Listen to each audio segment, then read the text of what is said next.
descansar.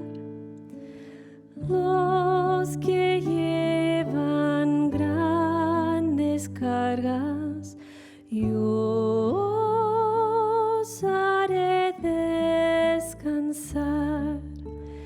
Toma hoy mi yugo y aprende de mí. Soy humilde y manso, mas yo te haré descansar.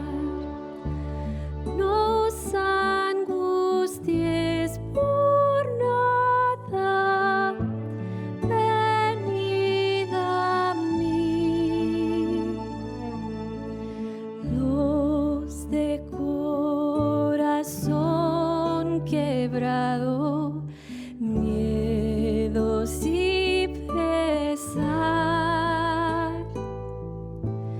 vengan a mis fuertes brazos, yo te haré descansar, pues mi yugo es fácil, ligera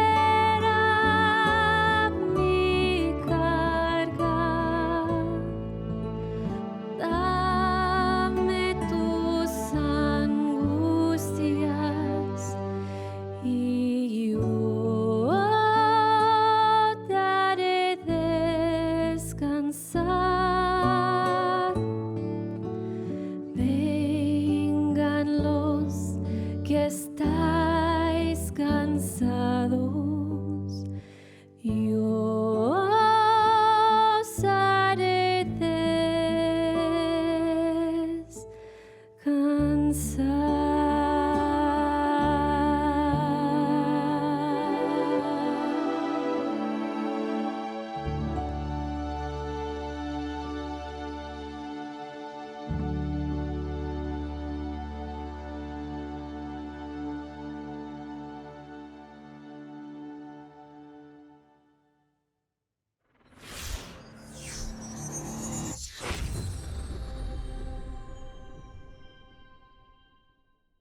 Un saludo muy cordial, mis hermanos y hermanas. Es un placer compartir la palabra del Señor con ustedes este hermoso día de sábado. Quiero invitarles a inclinar sus rostros conmigo y vamos a implorar la presencia del Señor en nuestro estudio. Padre Celestial, venimos ante ti pidiendo tu ayuda ahora que vamos a abrir tu santo libro. Sabemos que sin el Espíritu Santo no podemos entender ni aplicar tu palabra. Por eso pedimos la presencia tuya a través de tu Espíritu. Te damos gracias que podemos reclamar la presencia del Rey del Universo. Y pedimos que cumplas tu promesa y estés con nosotros. Te lo pedimos en el nombre de Jesús. Amén. La vez pasada estudiamos sobre la relación entre la ley escrita en tablas de piedra y la ley escrita en el corazón. Vimos que el pecado es más que transgredir unos mandamientos escritos. En realidad el pecado es contra una persona. También nos dimos cuenta la vez pasada que hay dos zanjas en que podemos caer del camino de la salvación. La primera zanja, la derecha, es el legalismo. Y la segunda zanja, la izquierda, la idea de que podemos salvarnos en nuestros pecados. Es decir, las dos zanjas son la idea de que podemos salvarnos por nuestras obras, la otra zanja que podemos salvarnos en nuestros pecados.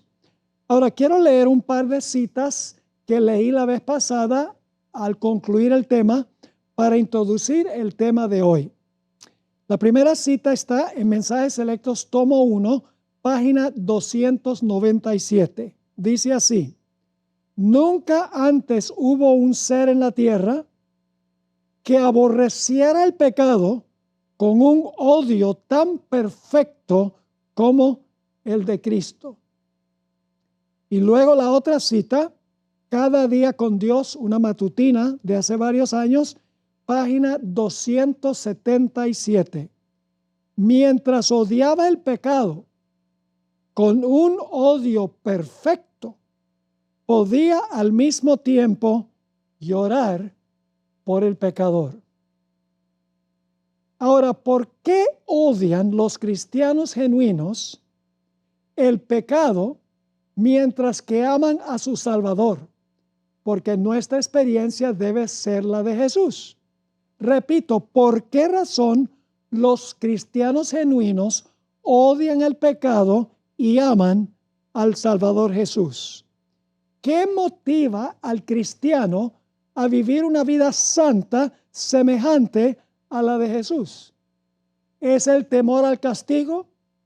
¿O es el deseo de la recompensa? ¿O hay una motivación más profunda por la cual el cristiano quiere vivir una vida de santidad? Vamos a Levítico, el capítulo 4 y el capítulo 5, a donde se describe una ceremonia muy interesante del santuario. Allí dice que el pecador traía la víctima al santuario, ponía su mano sobre la cabeza de la víctima y confesaba sus pecados sobre la cabeza de, digamos, el cordero. De esta manera se transfería el pecado del pecador a la víctima. La transferencia del pecado, sin embargo, no ocurría después que el animal estaba muerto, sino mientras el animal estaba aún vivo. Ese es un detalle muy importante porque la víctima representaba a Cristo Jesús. Ahora, ¿por qué se colocaba la mano sobre la cabeza de la víctima? ¿Por qué la cabeza? ¿Por qué no otra parte del cuerpo? Sencillamente porque la cabeza es la capital del cuerpo.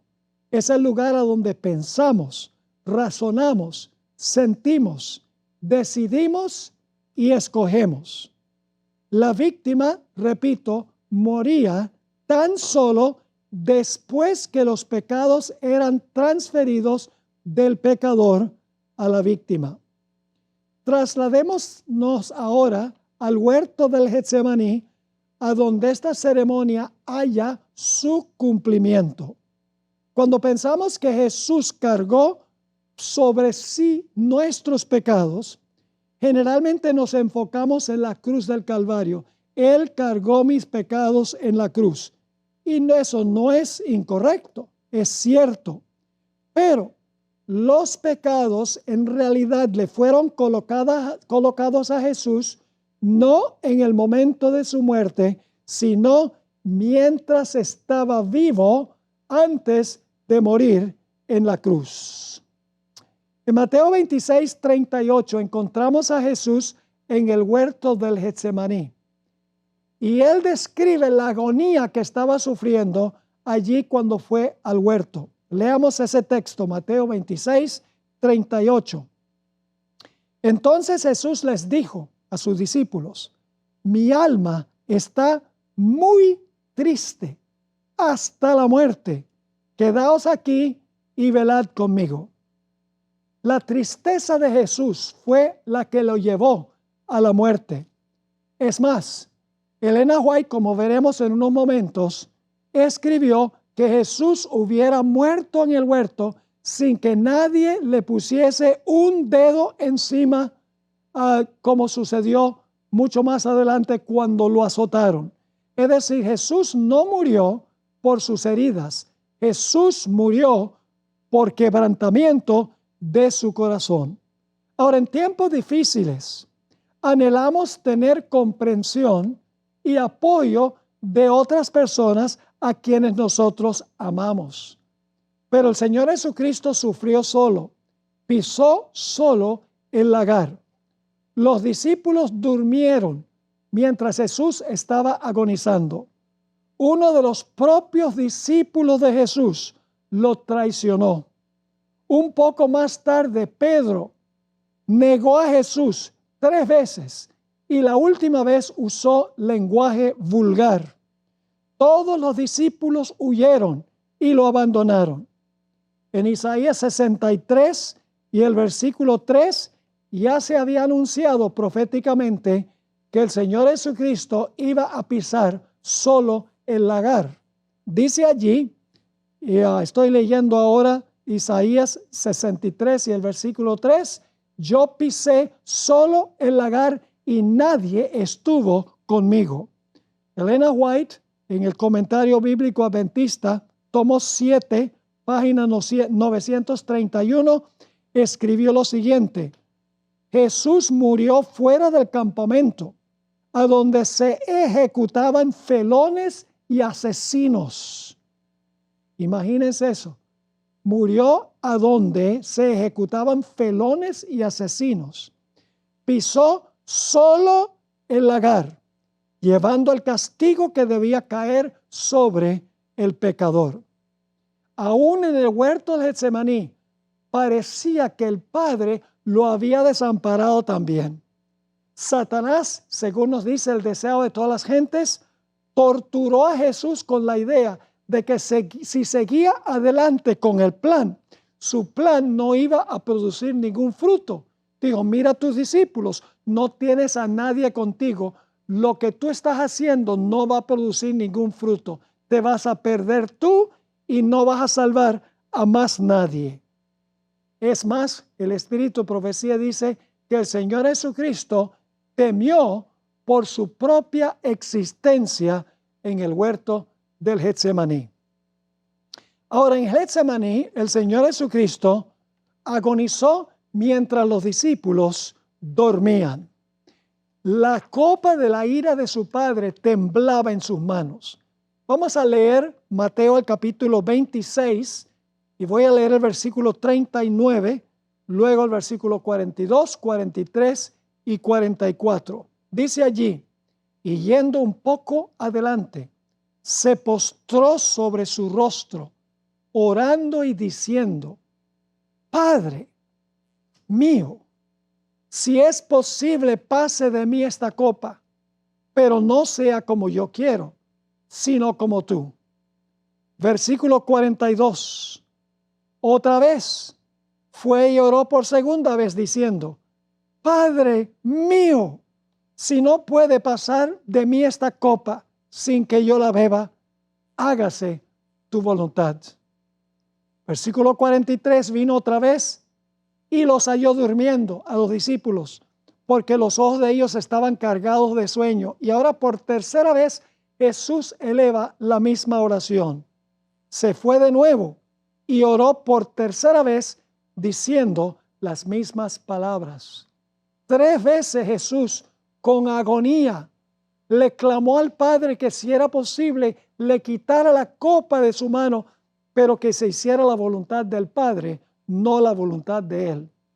Hebreos el capítulo 5 y el versículo 7 y 8 nos describe un poco más vívidamente la agonía de Jesús en el huerto del Getsemaní. Vamos a leer Hebreos 5 y el versículo 7 y el versículo 8, a donde se describe su agonía en el Getsemaní. Dice allí, y Cristo en los días de su carne, ofreciendo ruegos y súplicas con gran clamor y lágrimas al que le podía librar de la muerte, fue oído a causa de su temor reverente.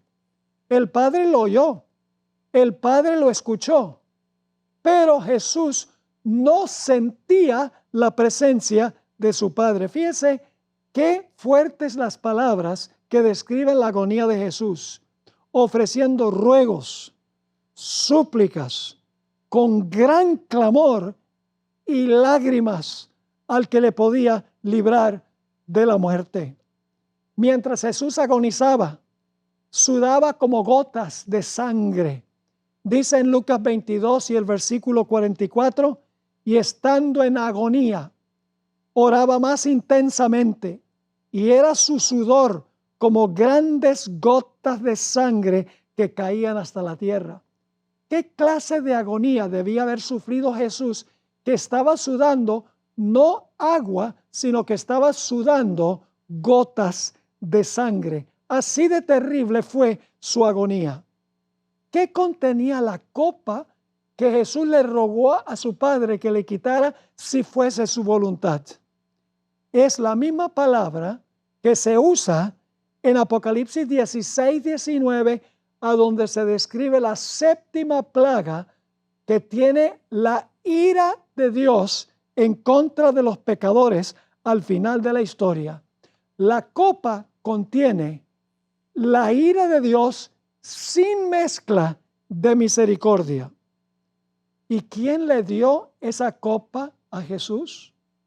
Noten lo que dice Juan 18 y el versículo 11 sobre quién le dio esa copa de su ira para que Jesús la bebiera. Ira contra el pecado que Jesús estaba cargando. Dice en Juan 18, 11, Jesús entonces dijo a Pedro: mete tu espada en la vaina. La copa que el Padre me ha dado, ¿no la he de beber? El Padre le dio la copa. Y Jesús estuvo dispuesto de beber la copa de la ira del Padre contra los pecados que Jesús estaba cargando. El libro de Isaías nos describe vívidamente esta carga que cayó sobre Jesús. Dice allí en Isaías 53, 6, todos nosotros nos descarriamos como ovejas. Cada cual se apartó sobre de su camino, y ahora escuchen, mas Jehová cargó en él, el Padre cargó en Jesús el pecado de todos nosotros. Esa fue la causa de la agonía de Jesús, lo terrible que era cargar los pecados de todo el mundo. El pecado es un gran monstruo porque llevó al sufrimiento y a la muerte a nuestro querido Señor Jesús. La hermana White escribió en el libro Deseado de todas las gentes, página 637, en cuanto al sufrimiento de Jesús en el Getsemaní. Dice, con fieras tentaciones, Satanás torturaba el corazón de Jesús. El Salvador no podía ver a través de los portales de la tumba. La esperanza no le presentaba su salida del sepulcro como vencedor, ni le hablaba de la aceptación de su sacrificio por el Padre. Temía que el pecado fuese tan ofensivo para Dios que su separación resultase eterna. Piense que el pecado separó al Padre del Hijo. Y Jesús pensaba que la carga que estaba llevando era tan grande que la separación entre él y su Padre iba a ser eterna, porque el pecado causa separación, según vimos en nuestro primer estudio. Así que dice, temía que el pecado fuese tan ofensivo para Dios que su separación resultase eterna. Sintió, ahora escuchen esto, sintió la angustia que el pecador sentirá cuando la misericordia no interceda más por la raza culpable. Jesús se sintió como los perdidos se van a sentir cuando se ha cerrado la puerta de la gracia y se den cuenta que están perdidos. Sigue diciendo, el sentido del pecado que atraía la ira del Padre sobre él como sustituto del hombre fue lo que hizo tan amarga la copa que bebía el Hijo de Dios y quebró su corazón. Tal vez algunos de ustedes han visto la película de Mel Gibson, La Pasión del Cristo. En esa película se enfocó mayormente en las heridas brutales que sufrió Jesús a manos de los soldados romanos. Pero el espíritu de profecía nos dice que no fueron los latigazos que le dieron a Jesús y las bofetadas que le dieron lo que causó la muerte de Cristo Jesús. La hermana White explicó que Jesús hubiera muerto en el huerto del Getsemaní sin que alguien le pusiese un dedo encima por la angustia que sentía por el pecado que estaba cargando. En un panfleto que se llama The Bible Training School, septiembre 1, 1915, la hermana White escribió: la naturaleza humana habría muerto allí mismo. Está hablando del Getsemaní, allí mismo, en ese momento, bajo el sentido horrífico del pecado, a no ser que un ángel del cielo lo hubiera fortalecido para sobrellevar la agonía. ¿Y qué diríamos de Jesús en la cruz? Durante todo su ministerio, Jesús tenía la seguridad de que su Padre estaba con él. En Juan 8:29, el Señor Jesucristo declaró: porque el que me envió, conmigo está. No me ha dejado solo el Padre, porque yo hago siempre lo que le agrada. Durante su ministerio, Jesús dijo: el Padre siempre está conmigo. Pero cuando Jesús colgó en la cruz del Calvario, según Mateo 27 y el versículo 46, Jesús clamó a gran voz: Dios mío, ¿por qué me has desamparado? Elena White, en Mensajes Selectos, tomo 1, página 378, escribió las siguientes palabras: el peso de la culpabilidad de todo pecado cayó su peso sobre el alma divina del Redentor del mundo. Fíjense esto: el peso de la culpabilidad de todo pecado,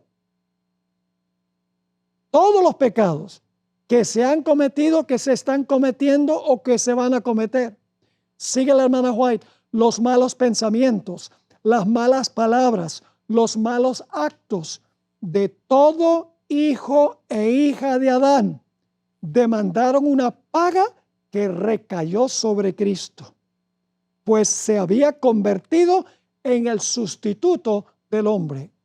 Aunque no era suya la culpa del pecado, su espíritu fue desgarrado y magullado por las transgresiones de los hombres.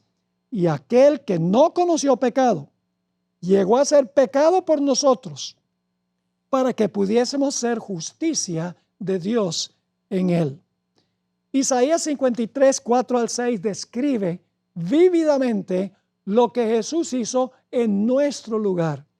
Dice allí en el versículo 4: ciertamente llevó él nuestras enfermedades, sufrió nuestros dolores, y nosotros le tuvimos por azotado, por herido de Dios. Fíjense nuevamente, el Padre es el que está colocando en la mano de Jesús la copa de su ira.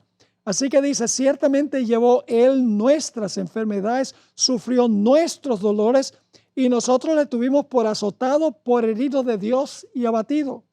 Mas él herido fue por nuestras rebeliones, molido por nuestros pecados.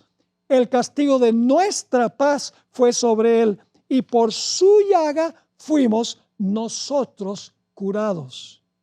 ¿Qué fue entonces lo que causó la agonía de Jesús?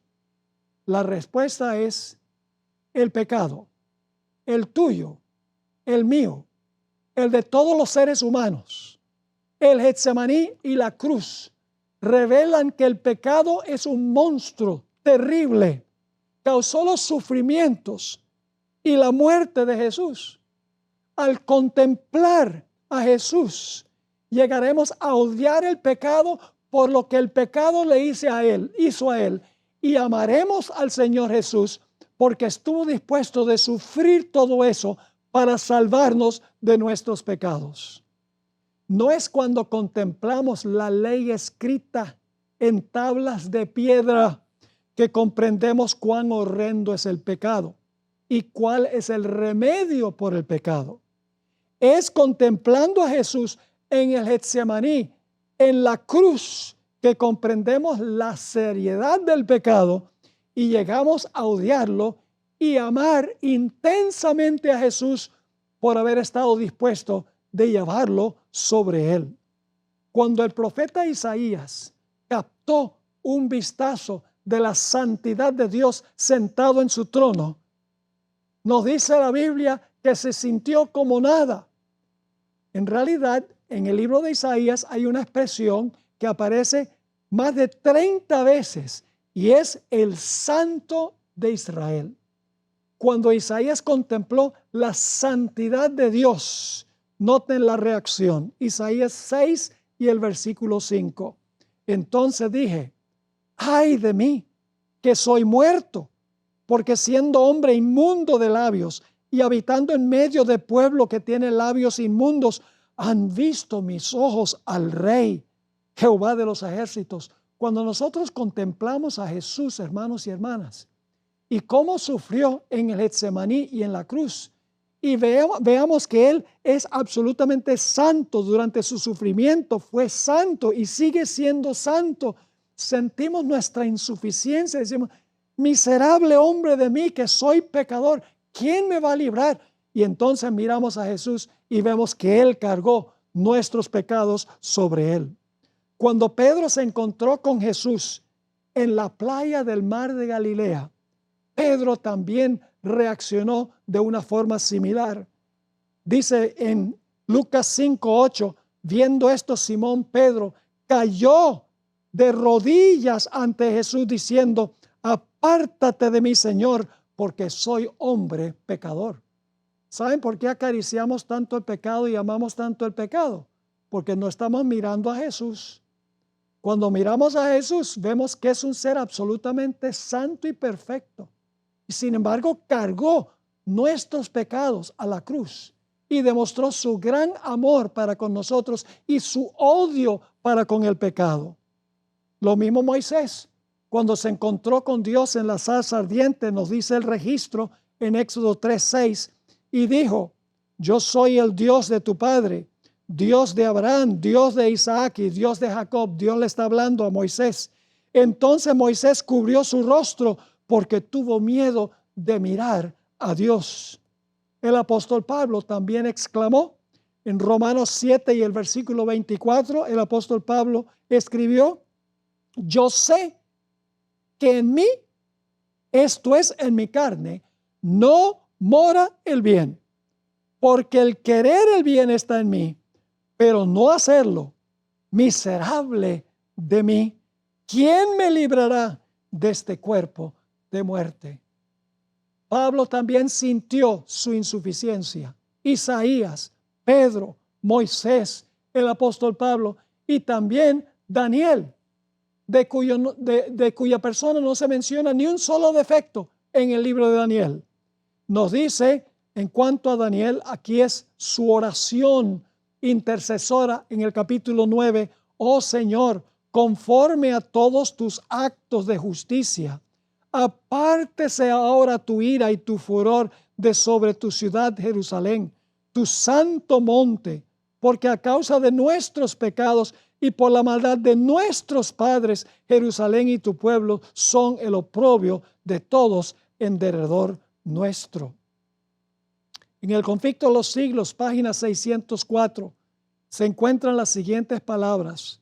Mientras Satanás acusa al pueblo de Dios, haciendo hincapié en sus pecados, el Señor le permite probarlos hasta el extremo. La confianza de ellos en Dios, su fe y su firmeza serán rigurosamente probadas. El recuerdo de su pasado hará decaer sus esperanzas, pues es poco bien el que pueden ver en toda su vida, reconocen plenamente su debilidad e indignidad. Esta cita describe a los fieles que pasarán por el tiempo de angustia después del cierre de la puerta de la gracia. Aún en ese tiempo y especialmente en ese tiempo, los fieles de Dios sentirán su insuficiencia. Satanás los tentará de que su caso es desesperado, que sus pecados no han sido perdonados. Por eso, hermanos y hermanas, tenemos que tener la certeza del perdón. Tenemos con sinceridad, tenemos que con arrepentimiento genuino venir a Jesús, confesar nuestros pecados y confiar en Jesús como nuestro sustituto. Porque si en ese tiempo no tenemos la certeza del perdón, Satanás logrará desanimarnos. Así que el pueblo de Dios durante ese tiempo sentirá más o menos como se sintió Jesús, solo que los fieles han pecado, mientras que Jesús cargó los pecados. Después de pecar, Adán y Eva no sentían dolor por el pecado. En realidad se sintieron tristes no por el pecado, sino que se sintieron tristes por las consecuencias que le iba a aportar el pecado que habían cometido. No estaban arrepentidos, recién comieron del fruto. Y ustedes dicen, ¿cómo sabemos que no estaban bien, en realidad arrepentidos? Muy sencillo, hermanos y hermanas. La mayor evidencia de que una persona no está verdaderamente arrepentida es cuando le echa la culpa a los demás por lo que ocurrió. La famosa palabrita pero. Sí, yo hice eso, pero. Cuando decimos pero, estamos ofreciendo una excusa por lo que hicimos mal. Ahora, cuando Adán y Eva pecaron, se culparon uno al otro y culparon también a Dios. Porque cuando Dios vino a la mujer, le dijo, ¿qué es lo que has hecho? La mujer dice, pues la serpiente que tú hiciste me tentó y yo comí. La culpa la tiene la serpiente y tú por haber creado la serpiente. Y cuando viene Adán y le dice, ¿qué has hecho? Adán dice, pues esta mujer que tú me diste fue la que me llevó a pecar. Están justificando su pecado. ¿Cuándo es que Adán y Eva sintieron dolor genuino por su pecado? Quiero leer de Patriarcas y Profetas, página 48, las siguientes palabras. Para Adán, el ofrecimiento del primer sacrificio fue una ceremonia muy dolorosa. Tuvo que alzar la mano para quitar una vida que solo Dios podía dar. Por primera vez iba a presenciar la muerte y sabía que si hubiera sido obediente a Dios, no la habrían conocido el hombre ni las bestias.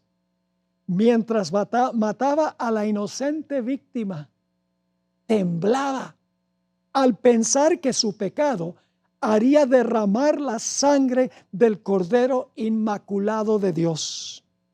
Esta escena le dio un sentido más profundo y más claro de la enormidad de su transgresión. Fíjese, el sacrificio de la víctima le dio dos pensamientos a Adán. En primer lugar dice, esta escena de sacrificar al animal le dio un sentido más profundo y más claro de la enormidad de su transgresión, que nada sino la muerte del querido Hijo de Dios podía expiar. Pero ahora viene la segunda cosa que sintió Adán. Y se admiró de la infinita bondad que daba semejante rescate para salvar a los culpables. Una estrella de esperanza iluminaba el tenebroso y horrible futuro y lo libraba de una completa desesperación.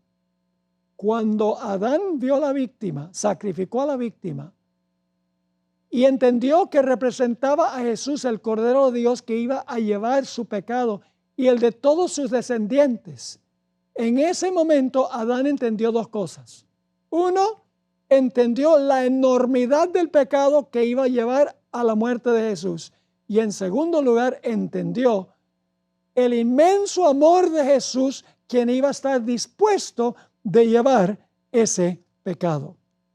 Es decir, al contemplar la cruz, Adán aprendió dos cosas: la profundidad y la grandeza de su transgresión, y segundo, la bondad infinita de Dios al proveer un camino de escape. No cabe duda que el perdón de Dios lo llevó a odiar el pecado y a amar al Salvador. Déjenme darles una ilustración práctica de esto. Yo crecí en la ciudad de Caracas, Venezuela. Terminé allí mi educación primaria en el colegio Ricardo Greenwich.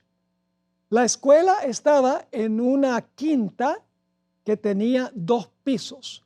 En el primer piso funcionaba la escuela y en el segundo piso estaba la oficina de mi padre, quien era presidente de la Misión Venezolana Oriental en ese tiempo.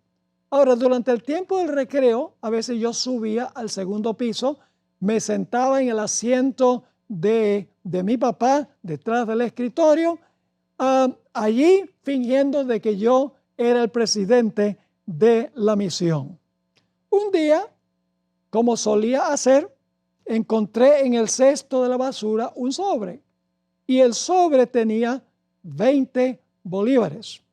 Hoy en día los que son venezolanos dicen 20 bolívares, eso no era nada, pero en ese tiempo, que en los años 60, 20 bolívares era dinero. Encontré 20 bolívares. Ahora, yo sabía que ese sobre se había botado allí equivocadamente, pero yo pensé, bueno, alguien lo botó, así que lo voy a tomar para mí. Así que tomé el sobre, los 20 bolívares, cambié los bolívares en 2 billetes de 10 y le di 10 a un compañero de clase y me quedé con 10 para mí. Ahora, en el recreo, en ese tiempo, iban vendedores que se paraban fuera de la cerca del frente del colegio, tenían dulces, tenían papitas, tenían refrescos, vendían toda clase de chucherías. Y nosotros, con 10 bolívares cada uno, en el recreo salimos y compramos, pero de todo eso que se conseguía allí. Bueno, resulta que los profesores, claro, velando por los alumnos, se dieron cuenta que nosotros estábamos gastando toda esa plata y por lo tanto nos llevaron a la dirección del colegio, al profesor Clímaco Girón, quien era el director del colegio, y nos empezó a interrogar y finalmente tuvimos que admitir que había conseguido el dinero en el sobre y que estábamos gastando el dinero que no nos pertenecía a nosotros. Yo había quebrantado 2 mandamientos. El mandamiento no hurtarás y el mandamiento no codiciarás, posiblemente otros mandamientos también. Y yo les digo que yo estaba triste de haber quebrantado esos mandamientos escritos en tablas de piedra. Pero estaba triste no porque había hecho mal. Estaba triste por el castigo que sabía que me esperaba cuando llegara a la casa. No estaba triste por el pecado. Estaba triste por las consecuencias que el pecado podía aportar. Para mí, en este momento, la ley era una ley escrita en tablas de piedra con un castigo rudo para el que los transgrediera. Pero cuando llegué a la casa aprendí una gran lección. Yo traté de entrar silenciosamente a la casa, pero mi mamá estaba allí en la puerta esperándome. Y yo pensé, bueno, cuando yo llegue a la casa y mi mamá se encuentre conmigo, me va a dar una pela. Es decir, me va a usar la correa para castigarme. Pero ¿cuál fue mi sorpresa? Cuando entré por la puerta, mi mamá estaba esperando y le chorreaban las lágrimas de los ojos. Y me dijo con tristeza, me dijo, hijo, nosotros no te enseñamos así. No te enseñamos acaso que fueras honesto en todo lo que haces. Hermanos y hermanas, cuando yo vi lo que mi pecado había hecho con mi madre, que había decepcionado a mi madre, yo hubiera preferido muchos latigazos más bien que eso, porque me di cuenta que el pecado es personal. Ahora, mis hermanos y hermanas, entonces, nosotros debemos odiar el pecado y debemos amar al Salvador. Debemos odiar el pecado y debemos amar a nuestros semejantes. No vencemos el pecado mirando a la ley en tablas de piedra, sino contemplando lo que el pecado le hizo a Jesús. El pecado no es meramente quebrantar una ley escrita, sino es quebrantar un corazón. La hermana White escribió, ningún hombre por sí mismo puede comprender sus errores. Engañoso es el corazón más que todas las cosas y perverso. ¿Quién lo conocerá? Hay una sola forma en que podemos obtener un verdadero conocimiento del yo. Porque nosotros nos miramos a nosotros mismos, hermanos y hermanas, y no nos vemos tan mal. Porque el corazón del hombre es engañoso por encima de todas las cosas, según escribió el profeta Jeremías. Entonces, ¿quién me va a revelar quién soy yo? Ahí mismo el Jeremías dice que Dios puede mostrarnos la realidad de quién somos, el egoísmo que nosotros tenemos. Sigue la cita. Hay una sola forma en que podemos obtener un verdadero conocimiento del yo. Debemos contemplar a Cristo.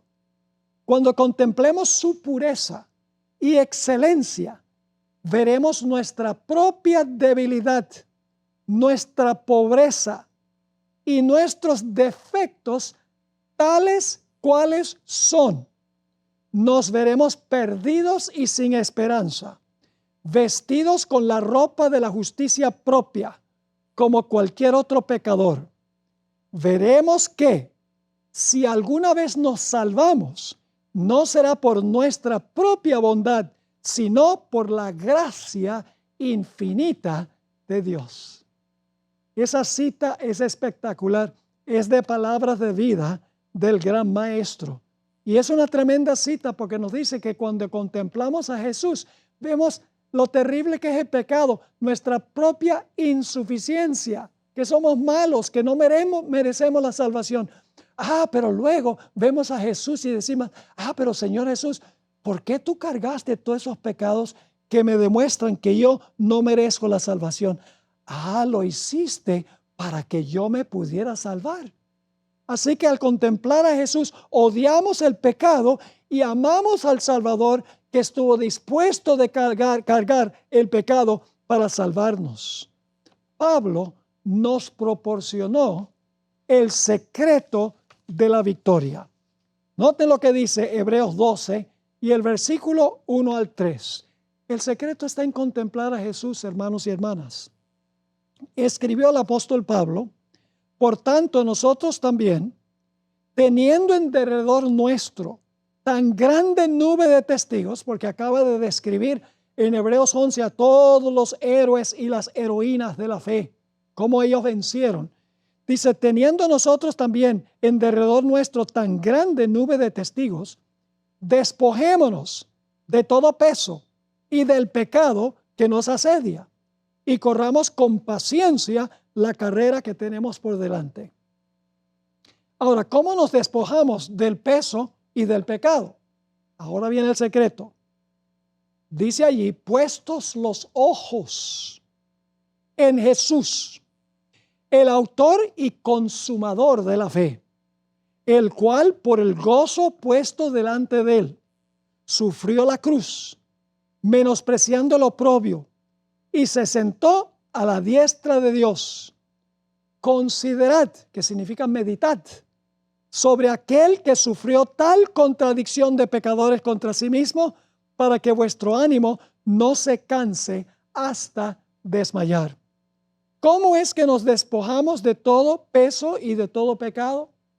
Puestos los ojos en Jesús, quien por el gozo que estuvo delante de él, sufrió la cruz, menospreciando el oprobio con que lo trataron. Y luego dice que él lo hizo por nosotros, cargando nuestros pecados. Ahora, ¿qué es el gozo que fue puesto delante de Jesús? La hermana White en la matutina Hijos de Dios, página 66, escribió: ese gozo consistía en ver almas salvadas por su humillación, su agonía y el derramamiento de su sangre. Es decir, en la cruz Jesús estaba pensando no en el dolor que sufría, no en la agonía que sufría. El gozo que le fue puesto por delante era que por su sacrificio se iba a salvar un gran grupo de redimidos al fin.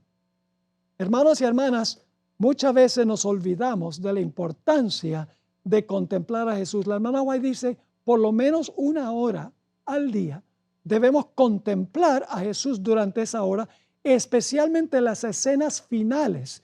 Y dice que cuando hagamos eso, nuestro día será un día de victoria sobre el pecado. Elena White escribió lo siguiente: al contemplar a Jesús, al hablar de Él, al contemplar la belleza de su carácter, somos cambiados de gloria en gloria. Es decir, no sucede de la noche a la mañana. Es un proceso de entregarle nuestra voluntad al Señor. Pero debemos seguir mirando. Y mientras seguimos contemplando, seguimos venciendo. Vamos de victoria en victoria. Así que dice aquí, al contemplar a Jesús, al hablar de Él, al contemplar la belleza de su carácter, somos cambiados de gloria en gloria. Y luego ella pregunta, ¿y qué es la gloria? El carácter. Somos cambiados de carácter en carácter. Así vemos que se realiza una obra de purificación mientras contemplamos a Jesús. Una obra de purificación, hermanos y hermanas, mientras contemplamos al Señor Jesucristo. Hay poder en la contemplación. El problema es que estamos contemplando la televisión, contemplando nuestro celular, estamos contemplando la música del mundo, estamos contemplando el entretenimiento del mundo. La mayor parte de nuestro tiempo se dedica a eso y por lo tanto reflejamos en nuestra vida el mundo. Pero debemos enfocarnos en Cristo Jesús. Dicho sea de paso, esta cita de la hermana White, ella está haciendo referencia a las palabras del apóstol Pablo en 2 Corintios, el capítulo 3, donde dice, nosotros mirando a cara descubierta como en un espejo la gloria del Señor, somos transformados de gloria en gloria a su misma semejanza como por el Espíritu del Señor. La palabra transformados que usa Pablo es la palabra metamorfoo.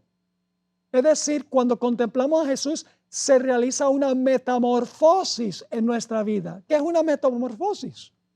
Una metamorfosis es cuando un gusano se convierte en mariposa. Es un cambio radical. Por eso el apóstol Pablo dijo en 2 Corintios, el capítulo 5 y el versículo 17, que los que están en Cristo, nueva criatura son. Las cosas viejas pasaron, todas son hechas nuevas. Cuando se cierre la puerta de la gracia, hermanos y hermanas, habrá solo dos grupos que reflejan perfectamente la imagen de su caudillo. Un grupo reflejará perfectamente la imagen de Jesús y el otro grupo reflejará perfectamente la imagen de Satanás. Hace unos años conseguí esta cita que no la he conseguido en ninguna fuente en español. Yo la traduje, se encuentra en la Review and Herald, la revista adventista de la época de la hermana White, abril 14, 1896, donde ella escribió lo siguiente: las fuerzas de las tinieblas se unirán con agentes humanos. ¿Quiénes son las fuerzas de las tinieblas? Satanás y sus ángeles. Las fuerzas de las tinieblas se unirán con agentes humanos, es decir, con seres humanos, que se han entregado al control de Satanás. Ahora escuchen esto. Nosotros vamos a pasar por nuestro Getsemaní, vamos a pasar por nuestro Calvario. Fíjense lo que dice la sierva del Señor. Se revivirán las mismas escenas que ocurrieron cuando Jesús fue juzgado, rechazado y crucificado. Ese es un solemne pensamiento, hermanos y hermanas. Nuevamente dice, se revivirán con los fieles al final de la historia, después del cierre de la gracia, se revivirán las mismas escenas que ocurrieron cuando Jesús fue juzgado, rechazado y crucificado. Al entregarse a las influencias satánicas, los hombres se transformarán en demonios. Y aquellos que fueron creados a imagen de Dios, los que fueron formados para honrar y glorificar a su Creador, se convertirán en habitación de dragones. Y Satanás verá en una raza apóstata su obra maestra de maldad. Seres humanos que reflejan su propia imagen. Hermanos y hermanas, podemos concebir de lo que significa vivir en el mundo donde Satanás tiene total control sobre los impenitentes. El mundo va a ser una selva. Si no tuviéramos la protección de Dios, todos los fieles perecerían. Sencillamente la gente se identifica con el pecado y llegan a ser esclavos de Satanás. Reflejan perfectamente la imagen de Satanás. Pero hay otro grupo, y este otro grupo también refleja una imagen perfectamente. Quiero leerles del Conflicto de los Siglos, página 605, hablando de los que pasan por el tiempo de angustia final, pasando por su Getsemaní y, por así decirlo, por su calvario, por la agonía de tener la certeza de que sus pecados han sido perdonados. Sienten su insuficiencia, pero al mismo tiempo claman: por favor, Señor, acuérdate de mí. No sentirán la presencia de Dios, pero por fe confiarán que Dios está allí y confiarán en la misericordia de Dios para librarlos de sus enemigos. Dice aquí en el Conflicto de los Siglos, página 605, de este grupo: su aflicción es grande. Las llamas del horno parecen estar a punto de consumirlos, pero el refinador los sacará como oro purificado por el fuego. Sí, el pueblo de Dios pasará por su horno, como los 3 jóvenes en el valle de Dura. Ellos indudablemente podían ver el horno, podían sentir el calor que salía del horno, y sin embargo estuvieron dispuestos de permanecer fieles a Dios, costara lo que costara. Así será el grupo que pasará por el tiempo de angustia. Confiarán que en el horno de fuego de sufrimiento, el horno por el cual están pasando, aunque es terrible, estarán seguros de que Dios está presente allí con ellos. Miguel está presente con ellos, porque Daniel 12:1 dice: se levantará Miguel, aquel príncipe que esté por o en favor de los hijos de tu pueblo. La única forma de nosotros vencer es confiar en nuestro Salvador durante ese tiempo. Sigue la cita: su aflicción es grande, las llamas del horno parecen estar a punto de consumirlos, pero el refinador los sacará como oro purificado por el fuego. Escuchen esto: el amor de Dios para con sus hijos durante el periodo de su prueba más dura es tan grande y tan tierno como en los días de su mayor prosperidad. Es decir, a pesar de que están pasando angustia, en realidad el amor de Dios es el mismo amor que siempre ha tenido por ellos. ¿Por qué deben pasar por esta experiencia, por este horno? Pero necesitan pasar por el horno de fuego. Debe consumirse su mundanalidad. Ahora debo corregir un poco la traducción. En realidad, en inglés es una palabra que es difícil traducir al español. En inglés hay una palabra para mundanalidad, que es la palabra worldliness. Esa no es la palabra que se usa aquí. Aquí se usa la palabra earthliness. ¿Qué significa earthliness? Yo voy a inventar una palabra en español. Es decir, la hermana White dice: debe consumirse su terrenalidad. Todo lo que los ata a esta tierra, todo lo que los vincula a esta tierra. Porque en ese tiempo ya no hay mundanalidad. En ese tiempo ya el pueblo de Dios habrá vencido completamente el mundo, el diablo y la carne. Habrán sido victoriosos sobre el mal. Así que debe consumirse su terrenalidad, es decir, lo que los ata a este mundo. Ahora escuchen: para que la imagen de Cristo se refleje perfectamente. ¿Cómo se va a reflejar la imagen de Cristo en su pueblo? Perfectamente. Entonces va a haber 2 grupos con una imagen que se refleja perfectamente. En la primera cita vimos seres humanos que reflejan la imagen de Satanás. Y Dios tendrá un remanente fiel que pasa por el tiempo de angustia que refleja perfectamente la imagen de Cristo Jesús, habiendo contemplado a Jesús, habiendo ganado la victoria sobre el pecado en sus vidas. Quiero concluir leyendo una cita de la hermana White. No la he encontrado en español, tampoco la traduje de Review and Herald, la revista adventista, abril 29, 1884. Mucha gente critica a la hermana White. Critican cosas que ella escribió. Dicen, esa señora no sabía lo que estaba hablando. Pero les puedo asegurar una cosa, y es que la hermana Elena G. White amaba a Jesús. Jesús era el centro de su vida. Y esta cita lo refleja. Dice así, la hermana White está expresando sus sentimientos. Hay veces que al contemplar las cosas celestiales, mi corazón se ha llenado con un gozo arrobador y un amor que es muy precioso y que las palabras no pueden describir.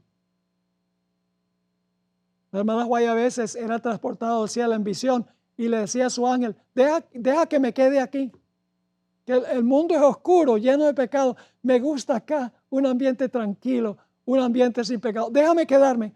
Y el ángel le decía, tienes que regresar y cumplir una misión. Si eres fiel, podrás venir acá por la eternidad con Jesús. La hermana White siguió la cita. Yo amo a Jesús. Amo su ley. Yo quiero ser como Jesús para reflejar su imagen perfectamente.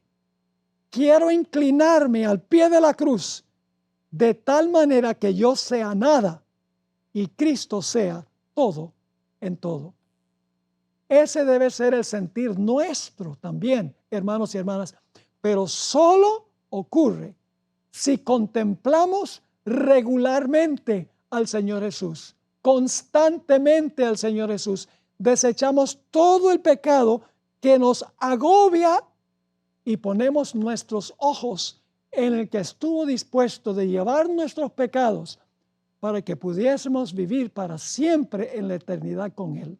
Que Dios nos ayude y que contemplemos a Jesús para tener victoria tras victoria en nuestra vida espiritual. Padre Celestial, gracias por habernos acompañado. Bendícenos, llénanos con tu Espíritu. En el nombre de Jesús. Amén.